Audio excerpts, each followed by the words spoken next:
अदी मां ॾाढो परेशान आहियां। महांगाई ॾाढी वधी वई आहे।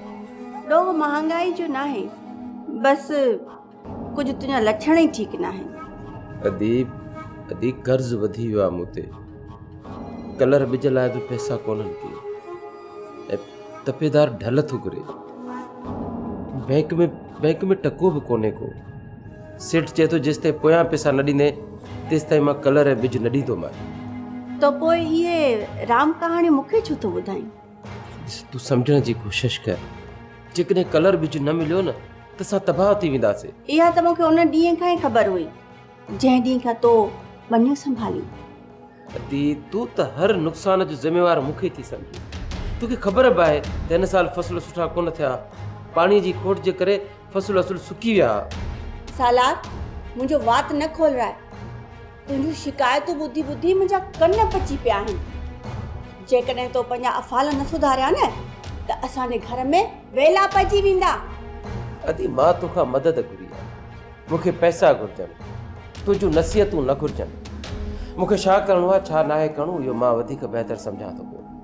मूंखे अफ़सोस आहे मां तुंहिंजी का बि मदद नथी करे सघां। अदी मूंखे ख़बर आहे तुंहिंजे अकाउंट में पैसा पिया आहिनि। जीअं ई फ़सुल लहंदो मां तोखे पैसा वापसि करे छॾींदुमि। मुंहिंजे अकाउंट में जेके पैसा पिया आहिनि न उहे तुंहिंजी बनी जा आहिनि ऐं न ई वरी तो कॾहिं मूंखे ख़र्चियूं ॾिनियूं आहिनि। So I am very sorry my brother.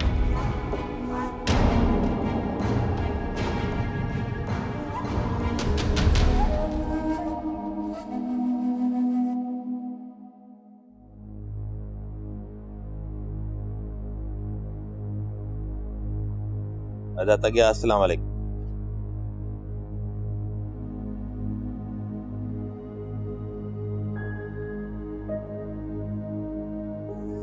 मोज़ाले अदा चांहि त मूं पी छॾी।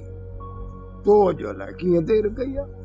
हूअं त चांहि जी किटली चुल्हे तां लहंदी कान ई त ठक जे सलाम वराईंदो हुई। अदा तगिल चवे त मां चांहि पी अचां, भली मूंखे चांहि जी तलब कान्हे का।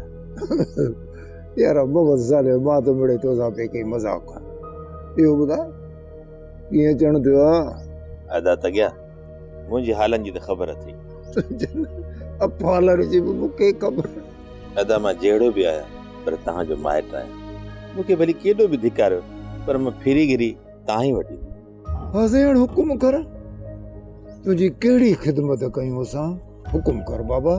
अदा तगिया रब पाक जो शान आहे, तोखे ॿिनि पुटनि जो पीउ कयो ऐं मूंखे अलाह पाक ॿिनि न्याणियुनि जो पीउ कयो। हाँ सही, जेका रब जी मर्ज़ी। बाक़ी तूं ई मां छा था करे सघूं यार। सोप सीरियल सिंध ॼाई तमाम एपिसोड्स ॾिसो हाणे HD क्वालिटीअ में। विज़िट करियो असांजो YouTube channel Sindh TV HD drama. Subscribe कयो असांजो official YouTube channel Sindh TV HD drama ऐं वधीक अपडेट लाइ बेल आइकन खे क्लिक करियो।